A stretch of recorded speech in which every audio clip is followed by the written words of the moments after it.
Mga kulay, gagawa tayo ngayon ng soft drinks. Napakadali lang gumawa ng soft drinks. Kaya lang medyo mahal yung machine.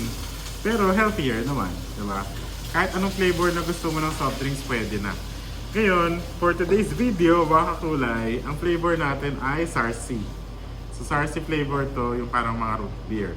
So first step, kailangan nyo ng soderizer na machine. Itong soderizer machine, huwag nyo kakalimutan alisin tong white na plastic na to. Cover lang yan. Para laging malinis yung ating machine. Ayan, tatanggalin nyo lang siya. Tapos, etong bottle na to kasama na to.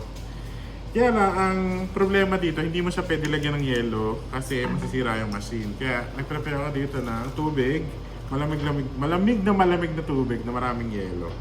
So, lagyan ko lang siya ng tubig. Tapos, may nakalagay yan dito sa likod na minimum tsaka maximum. Doon lang ako sa minimum maglalagay. So ngayon, tapos na tayo maglagay, papasok na natin siya sa machine. Ayan. Tapos, ilalak lang natin yan. Pag nakalock na siya, na ganyan, ipapump mo ito ng 3 beses. Isa,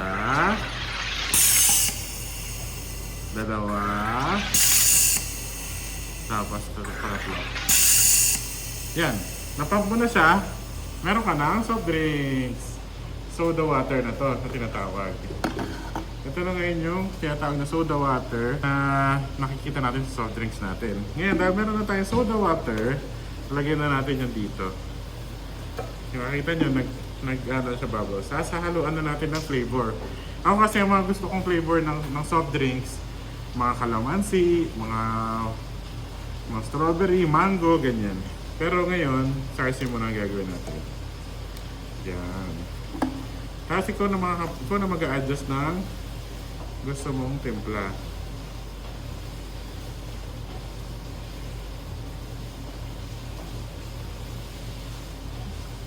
Yan.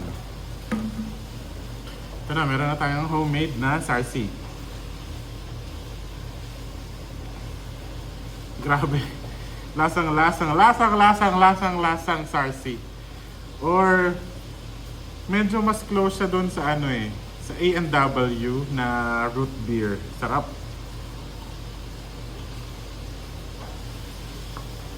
Sarap. So, next time, gagawa naman tayo ng soda or soft drinks na ang flavor either mangga, strawberry, kalamansi, or pwede rin buko. Buko soft drinks kasi marami tayong buko dito sa Kapalongga. So yun, hinumin ko na to. Dagdagan ko lang siya kasi ang sarap niya. Ayan na, meron na tayong homemade na root beer, Sarsi. Yun lang mga kulay. Thanks! Bye! Boss beat, hindi ko na boss beat.